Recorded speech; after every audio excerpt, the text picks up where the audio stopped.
누가복음 10장 25절부터 37절까지 말씀입니다. 신약성경 110페이지에 있습니다.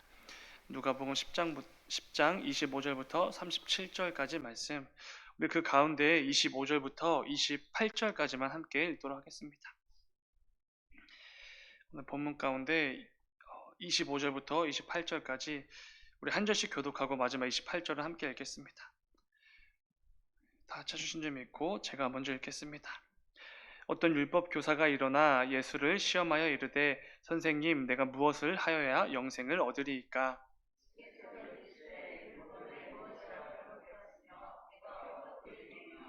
대답하여 이르되 내 마음을 다하며 목숨을 다하며 힘을 다하며 뜻을 다하여 주 너의 하나님을 사랑하고 또한 내 이웃을 내 자신같이 사랑하라 하였나이다. 예수께서 이르시되 내 대답이 옳도다. 이를 행하라. 그러면 살리라 하시니. 아멘. 잠시 기도하겠습니다. 새벽에 들어진 예물이 있습니다. 최대승 김윤경 집사님 가정에서 주연이 한이가, 그리고 최대창 구본중 성도 가정에서 1000번째 예물 드렸습니다. 사랑하는 주님, 감사합니다. 아버지, 주님께서 허락해 주신 또 한 주간의 삶으로 또 나아갑니다.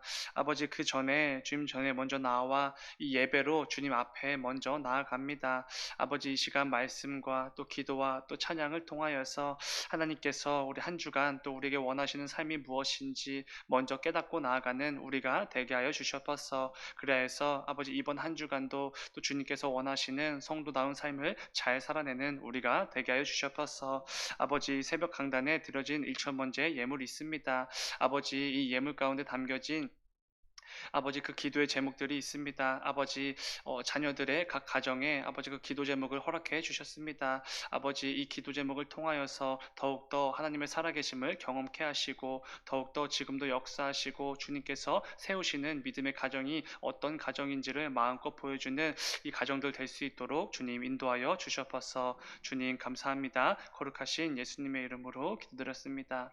아멘. 함께 읽은 말씀을 가지고 하나님 사랑, 이웃 사랑, 이런 제목으로 함께 말씀을 나누도록 하겠습니다. 우리 기독교는 사랑의 종교입니다. 교회를 다니지 않는 사람들도 이 교회가 사랑해야 되는 곳이라는 사실을 잘 알고 있습니다. 그래서 이 교회가 사랑하지 않을 때 이 성도들이 이 세상을 그리고 이웃을 사랑하지 않는 모습을 보일 때 이렇게 비난도 하고 이렇게 손가락질도 하고 그러는 경우를 보게 됩니다. 우리 예수님께서 영원한 죽음에 처해질 수밖에 없는 비참한 죄인인 우리들에게 십자가 보혈의 은혜를 통해 영원한 생명 구원을 주셨습니다. 이것은 철저하게 우리를 향한 예수님의 사랑의 결과라고 말할 수 있습니다. 십자가에 자신을 내어주시고 죽기까지 우리를 사랑하신 그 예수님을 믿고 내가 받은 그 사랑을 이 세상에 흘려보내는 것, 이게 바로 우리 기독교입니다. 우리 주님께서 이렇게 말씀해 주셨습니다. 내가 너희를 사랑한 것 같이 너희도 서로 사랑하라. 십자가의 그 사랑을 넘치도록 받았다는 이 사실을 우리가 알고 우리가 믿는다면은 우리 역시 그 사랑을 품고 이 세상으로 나아가야 하는 것이지요. 이것이 우리 기독교의 핵심 가치이고 우리 주님의 가르침입니다. 그런데 우리는 이 말씀을 종종 오해해서 받아들일 때가 있습니다. 그것은 서로 사랑하라 라고 말씀하셨는데 그 서로가 어디까지 해당이 되는가라는 부분입니다. 이 부분에 대해서 우리는 굉장히 많은 그리고 종종 오해를 하게 됩니다. 다른 말로 표현을 하면은 내가 사랑해야 될 대상, 내가 사랑해야 될 사람들을 내가 스스로 정해놓고 그들만을 사랑한다라는 것입니다. 우리는 교회 내에서 서로 사랑하는 것을 생각보다 쉽게 해내는 것 같습니다. 그리고 아는 사람들끼리, 지인들끼리 서로 사랑하는 것도 잘 해냅니다. 가족끼리 두말할 필요도 없이 서로 잘 사랑하는 모습을 보여줍니다. 나와 관계가 있는 사람들을 곧잘 사랑하는 것 같습니다. 그런데 겨우 이 정도를 가지고 나는 그래도 예수님의 말씀에 잘 순종하고 있구나 라고 생각을 한다면 굉장히 큰 오산이라는 것이지요. 기독교인들이 굉장히 쉽게 범하는 실수 중에 하나입니다. 우리 예수님께서 주신 계명 이외의 계명, 가장 큰 계명을 우리가 잘 알고 있습니다. 내 모든 것들을 총동원해서 하나님을 사랑하고 그와 마찬가지로 내 이웃도 사랑하는 것, 이것이 우리 주님께서 우리에게 주신 가장 큰 계명입니다. 하나님께서 모세를 통해 직접 두 돌판에 기록하심으로 이스라엘 백성들에게 주셨던 십계명 역시도 하나님 사랑, 이웃 사랑이었습니다. 하나님께서 우리에게 요구하시는 것은 하나님을 전심으로 사랑하고 동일하게 내 이웃도 사랑하는 것, 이것입니다. 그런데 언제나 이 부분이 우리의 발목을 잡습니다. 어디까지가 내가 사랑해 주어야 될 사람들인가? 라는 부분입니다. 우리가 사랑해야 될 대상을 정하는 이 부분에서 항상 우리는 조금 곤란함에 처해질 때도 있습니다. 왜냐하면 죄된 본성으로 가득한 우리는 누구든지 그리고 얼마든지 사랑할 수 없는 사람들이기 때문에 그렇습니다. 그래서 항상 우리는 스스로 내 사랑의 대상을 정해 버립니다. 내가 사랑해야 될 이웃을 내가 스스로 정하고 그들만을 사랑하는 것이지요. 그리고 그것을 마치 우리 주님의 말씀을 잘 따르고 있다라고 착각을 하고 있습니다. 한번 생각해 보시기 바랍니다. 내가 사랑하고 싶은 사람만 사랑하는 거, 그게 정말로 우리 주님께서 원하시는 것인가? 한번 생각해 보셔야 합니다. 내가 사랑하기에 합당한 사람들, 그 사람들만 골라서 사랑하는 거, 그게 정말 우리 주님의 말씀에 합당한 모습인가? 한번 점검해 보아야 합니다. 오늘 본문을 가지고 이 부분에 대해서 오늘과 내일 새벽 함께 나누어 보려고 합니다. 말씀을 통해 우리는 기독교의 핵심 가치이자 우리 주님의 가르침이었던 이웃을 사랑하라, 이 말씀에 잘 순종하고 있는지 한번 점검해 보도록 하겠습니다. 오늘 본문은 우리가 잘 알고 있는 말씀입니다. 한 율법 교사가 예수님에게 찾아와 이렇게 묻는 것이지요. 선생님, 내가 무엇을 해야 영생을 얻을 수 있겠습니까? 이 율법 교사는 유대교 법에 능통한 사람입니다. 오늘날로 치면 이 성경 말씀에 능통한 성경 교사, 성경 박사와도 같은 사람입니다. 그래서 그는 사실 이미 답을 알고 있었습니다. 그러나 예수님을 시험하기 위해서 묻는 것이지요. 그러자 예수님께서 이렇게 대답하십니다. 율법에는 무엇이라고 기록되어 있느냐? 네가 지금 궁금해하는 그 영생을 얻는 방법에 대해서 네가 그렇게 좋아하는 율법은 뭐라고 말하느냐? 이렇게 되려 질문을 하신 것이지요.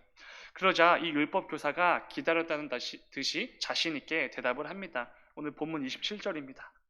대답하여 이르되 네 마음을 다하며 목숨을 다하며 힘을 다하며 뜻을 다하여 주 너의 하나님을 사랑하고 또한 내 이웃을 내 자신같이 사랑하라 하였나이다. 아멘. 굉장히 잘 대답한 것입니다. 신명기 6장 5절과 레위기 19장 18절 말씀을 잘 인용해서 정석대로 대답을 했습니다. 율법에 능통한 율법 교사에게는 너무나 쉬운 대답이었지요. 예수님께서도 이렇게 대답해 주십니다. 그래, 너의 말이 옳다. 율법대로 행하라. 그러면 영생을 얻으리라. 그런데 여기서 한 가지 걸리는 점이 있습니다. 그것은 우리가 잘 알다시피 우리에게 주어진 이 영생, 구원이라는 것은 율법으로 얻어지는 게 아니라는 것입니다. 우리는 율법을 지킴으로 말미암아 구원을 얻는 것이 아니라는 사실을 잘 알고 있습니다. 구원은 오직 하나님의 은혜로 말미암아 우리에게 거저 주어지는 것이지요. 물론 율법을 잘 지켜서 의를 인정받고 영생을 얻을 수는 있습니다. 로마서 10장 5절 말씀을 보면 이런 말씀이 있습니다. 모세가 기록하되 율법으로 말미암는 의를 행하는 사람은 그 의로 살리라 하였거니와. 아멘. 이론적으로는 가능합니다. 율법으로도 영생을 얻는 거 이론상으로는 가능합니다. 그런데 문제가 무엇입니까? 연약한 우리는 이 율법을 지킬 수가 없다는 것이지요. 아담과 하와의 타락 이후에 모든 인류는 죄인이 되었습니다. 우리는 이거를 원죄라고 부르지요. 그렇기에 부패한 본성을 갖게 된 우리 인간은 절대로 하나님의 율법들을 정확하게 지키며 온전하게 순종하며 살아갈 수가 없는 연약하고 부패한 존재가 되어버렸습니다. 바울은 이 사실을 정확히 짚어주지요. 로마서 3장 20절을 보면은 이렇게 말씀합니다. 그러므로 율법의 행위로 그의 앞에 의롭다 하심을 얻을 육체가 없나니 율법으로는 죄를 깨달음이니라. 아멘. 그런데 예수님께서 왜 마치 율법을 잘 지켜서 영생을 얻으라 라고 말씀하시는 것처럼 보이는 것입니까? 그 이유는 지금 예수님께서는 이 율법 교사에게 한 가지 깨닫게 해주고 싶으셨던 부분이 있기 때문에 그렇습니다. 그것은 이것이지요. 율법을 잘 알고 율법에 능통하다고 해서 영생을 얻게 되는 게 아니다 라는 사실을 알려주시기 위함입니다. 하나님께서 율법을 주신 이유, 하나님을 사랑하고 이웃을 사랑하는 것인데 이것을 행동으로 옮겨서 삶의 열매를 맺어야만 한다라는 것을 깨닫게 해주시기 위함이지요. 이게 무슨 말인지 잘 들어보시기 바랍니다. 율법 교사는 하나님의 율법을 달달 외우고 전부 꿰뚫고 있는 사람입니다. 이때 당시만 해도 정말로 달달 외우던 사람들입니다. 그런데 문제가 무엇입니까? 그것은 마치 하나님의 마음을 잘 알고 있다고 착각을 하고 자신이 하나님의 뜻대로 잘 살아가고 있다라고 착각을 하고 있었다는 것입니다. 이 율법을 잘 알고 어떻게 해야지 영생을 얻는 거 잘 알고 있었지만 그것을 삶으로 옮기고 삶의 열매를 맺는 거, 이것은 결여되어 있었던 것입니다. 그래서 예수님께서는 이것을 깨닫게 해주시기 위해 먼저 그가 좋아하는, 그리고 잘 알고 있고 사랑하는 율법을 통해 말씀해 주시는 것이지요. 의도적으로 율법에는 무엇이라고 기록되어 있느냐라고 질문해 주신 것입니다. 그리고 정확한 답변을 율법을 통해 했던 그 율법 교사에게 이렇게 말씀하시는 것이지요. 28절 말씀입니다. 예수께서 이르시되 너의 대답이 옳도다. 이를 행하라. 그러면 살리라 하시니. 아멘. 이런 말씀입니다. 그래, 너의 대답이 참으로 옳도다. 그렇게 잘 알고 있으니 이제는 가서 좀 행해라. 이런 말씀입니다. 역시 율법 교사답게 율법에 능통해서 굉장히 잘 알고 있구나. 그러면 이제는 너의 삶으로 나아가서 좀 행해봐라. 이런 말씀을 해 주시는 것이지요. 삶에서 이웃을 사랑하는, 네가 그렇게 잘 알고 있는 그 내용대로 좀 살아봐라. 이런 말씀을 하십니다. 머리로는 잘 알고 있으면서도 도무지 삶 속에서 그 열매가 드러나지 않았기 때문에 율법 교사에게 영생을 얻는 삶의 방식을 제시해 주시고 삶의 열매를 요구하시는 것입니다. 중요한 것은 예수님께서는 저와 여러분에게도 동일하게 말씀하신다는 것입니다. 너희가 잘 알고 있는 하나님 사랑, 이웃 사랑이라는 말씀을 잘 기억하면서 너희들의 삶 속에서 그에 합당한 열매를 맺으라. 우리 역시 어쩌면 율법 교사와 다를 바가 없는 사람들일지도 모르겠습니다. 하나님을 전심으로 사랑하고 동시에 내게 주어진 이웃들도 전심으로 사랑하는 것, 이것이 하나님께서 우리에게 원하시는 삶이라는 것 당연히 잘 알고 있습니다. 하나님의 뜻과 마음을 굉장히 잘 알고 있는 것이지요. 머리로는요. 그런데 이것들이 정말 하나님을 기쁘시게 하는 삶인 거 잘 알고 있지만 이것들을 우리 삶의 열매로 보여주지 못하고 그것들을 우리 삶의 행함으로 보여주지 못한다면은 율법에 능통했으나 예수님께 나와 예수님을 시험하기 위해서 그 질문을 했던 율법 교사와 우리의 삶이 전혀 다르지 않다는 것입니다. 도무지 삶에서 그에 걸맞는 열매를 맺지 못합니다. 머리로는 잘 알고 있지만 삶의 열매로 이어지질 않는 것이지요. 우리는 이 하나님 사랑하는 것을 비교적 잘 해냅니다. 하나님의 영광을 위해 여러 가지 일들을 잘 감당하고 있는 것 같기도 합니다.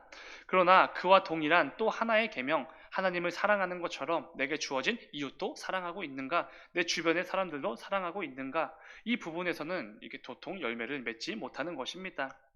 우리가 하나님의 뜻을 잘 알고 있으면서도 그 뜻에 합당한 삶을 살아가지 못한다면 우리가 바로 예수님을 시험하려고 찾아온 그 율법 교사인 것이지요. 그렇기에 마음을 다하고 목숨을 다하고 힘을 다하여 하나님을 사랑하고 마찬가지로 내 이웃을 내 자신과 같이 사랑하라, 이 말씀을 우리가 안다면 우리 역시 반드시 그 삶에서 거에 걸맞는 열매를 맺어야 하는 것입니다. 그럴 때 우리에게 영생이 주어진다라고 말씀하시는 것이지요. 이를 행하라. 그러면 네가 살리라. 그런데 우리가 이 부분을 또 오해해선 안 됩니다. 마치 우리의 선행이, 우리의 삶의 열매가, 우리가 이웃을 사랑하는 그 모습들이 우리에게 구원을 주는가라는 부분입니다. 이것은 오랜 세월 성도들의 신앙을 잘못된 길로 인도했던 로마 가톨릭의 그 신앙과 동일합니다. 16세기 중세 로마 가톨릭으로부터 종교 개혁을 일으켜서 이 종교 개혁이 일어난 이유가 바로 여기에 있지 않습니까? 어떻게 행위로, 어떻게 면죄부로 우리가 구원을 받을 수 있는가라는 질문을 던지고 오직 하나님의 은혜로 구원을 받는다, 이것을 외친 게 종교개혁입니다. 사도 바울은 분명히 말합니다. 에베소서 2장 8절과 9절입니다. 너희는 그 은혜에 의하여 믿음으로 말미암아 구원을 받았으니 이것은 너희에게서 난 것이 아니요 하나님의 선물이라. 행위에서 난 것이 아니니 이는 누구든지 자랑하지 못하게 함이라. 아멘. 우리에게 주어진 구원은 분명히 오직 하나님의 은혜로 말미암아 주어진 선물입니다. 그렇기에 우리가 삶에서 선한 열매를 아무리 열심히 맺는다고 해서 우리가 이것 때문에 구원을 얻는 것은 아닙니다. 근데 우리는 이 부분을 굉장히 많이 오해할 때가 있습니다. 그렇다면 우리 주님께서 그토록 삶의 열매를 강조하신 이유가 무엇입니까? 행위로 구원을 얻는 것도 아닌데 왜 이 율법 교사에게 이토록 행위를 강조하셨는가라는 것입니다. 다른 게 아닙니다. 이 삶의 열매를 통해서 내가 구원받은 성도라는 것, 이 사실이 드러나기 때문에 그렇습니다. 빛의 자녀인 우리가 어디를 가든지 티가 날 수밖에 없다라는 사실을 가르쳐 주시는 것이지요. 지난주 새벽에 나눴던 말씀 기억하실지 모르겠습니다. 요한복음 13장 35절 말씀을 보면은 이런 내용이 있습니다. 너희가 서로 사랑하면 이로써 모든 사람이 너희가 내 제자인 줄 알리라. 아멘. 가는조차 할 수 없는 크고 놀라운 사랑을 너희가 받았으니 서로 사랑하라. 그리고 너희가 서로 사랑하는 그 삶의 열매들을 통해서 이 세상에 너희가 내 제자인 줄 알리라. 이 말씀입니다. 우리가 행하는 선행이 남을 위한 섬김과 헌신이 우리에게 구원을 주는 건 당연히 아닙니다. 이웃사랑이라는 열매를 우리가 열심히 맺는다고 해서 이것 때문에 우리에게 영생이 주어지는 것은 아니지요. 그러나 구원받은 성도는, 영생이 주어진 성도는 반드시 삶 속에서 그런 열매가 맺혀질 수밖에 없다라는 것입니다. 선행과 섬김과 헌신과 이웃을 사랑하는 이 삶의 열매가 맺어질 수밖에 없는 것이지요. 이것이 내가 구원받았다는 증거라는 것입니다. 그렇기에 우리 주님께서 계속해서 삶의 열매를 요구하시는 것입니다. 머리로만 아는 것이 아니라 안다면 삶으로 좀 행해라. 이게 진짜 구원받은 성도의 모습이다라는 것입니다. 내가 구원받은 성도라는 것이 내가 속한 삶의 모든 영역에서 드러나야만 하는 것이지요. 전혀 드러나지 않는다면, 내 삶에서 그 어떤 열매도 맺히지 않고 있다면 뭔가 문제가 있는 것입니다. 소금이 만일 맛을 잃으면 어떻게 된다고 말씀하셨지요? 이렇게 땅에 버려져서 이 거름으로도, 그러니까 이 농사를 짓는 흙으로도 쓸 수가 없습니다. 그냥 여기저기 굴러다니면서 짓밟힐 뿐이지요. 어두운 집을 밝히기 위해 기껏 램프에 이 불을 켜둔 다음에 누가 그 램프를 탁자 아래에 두겠는가, 이런 질문도 해 주셨습니다. 그런 일이 있을 수가 없는 것이지요. 세례 요한이 사역을 처음 시작할 때 이렇게 외치며 시작했습니다. 회개하라, 천국이 가까웠느니라. 그리고 제 사함의 세례를 열심히 베풀고 다녔습니다. 그러면서 이런 의미심장한 말을 합니다. 누가복음을 보면은 3장 8절과 9절입니다. 그러므로 회개에 합당한 열매를 맺고 속으로 아브라함이 우리 조상이라 말하지 말라. 내가 너희에게 이르노니 하나님이 능히 이 돌들로도 아브라함의 자손이 되게 하시리라. 이미 도끼가 나무 뿌리에 놓였으니 좋은 열매 맺지 아니하는 나무마다 찍혀 불에 던져지리라. 아멘. 이 회개하는 게 끝이 아니라는 것입니다. 이 하나님께서 나를 구원해 주셨다는 사실을 믿고 회개했으니까 끝이다, 이게 절대로 아니라는 것이지요. 반드시 회개에 합당한 열매를 맺으라고 선포합니다. 그리고 이어서 회개에 합당한 열매를 맺지 못한다면 도끼에 찍혀 불에 던져진다, 이렇게 말씀합니다. 회개가 있으면 반드시 그 회개에 합당한 삶의 열매가 맺어져야 하는 것입니다. 마찬가지겠지요. 내가 구원받은 성도가 되었다면 반드시 그에 합당한 삶의 열매가 맺혀져야 하는 것입니다. 사도 바울은 우리 주님께서 십자가의 죽으심으로 말미암아 우리에게 구원이 주어졌고, 그 주어진 구원을 통해 주님께서 우리에게 원하시는 것이 있다고 분명히 말합니다. 디도서 2장 14절을 보면은 이런 말씀이 있습니다. 주님께서 우리에게 원하시는 삶이지요. 그가 우리를 대신하여 자신을 주심은 모든 불법에서 우리를 속량하시고 우리를 깨끗하게 하사 선한 일을 열심히 하는 자기 백성이 되게 하려 하심이라. 아멘. 이 분명한 목적과 의도를 가지고 우리를 구원해 주신 것입니다. 우리 주님께서 십자가에 우리를 대신하여 달리신 이유는 저와 여러분이 구원받은 성도답게 삶 속에서 선한 일을 열심히 하면서 삶의 열매를 맺는 하나님의 백성이 되도록 하시기 위함입니다. 우리는 이 사실을 절대로 잊어선 안 되는 것이지요. 이 그리스도의 십자가의 은혜를 듬뿍 받고 이것을 믿고 고백하고 구원을 받은 성도가 되고 여기서 끝이 아니라는 것입니다. 반드시 한 발짝 더 나아가서 그에 걸맞는 삶을 살아야만 하는 것입니다.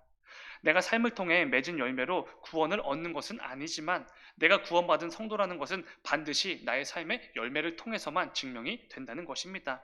그것이 십자가에 담긴 우리를 향한 우리 주님의 뜻이기 때문이지요.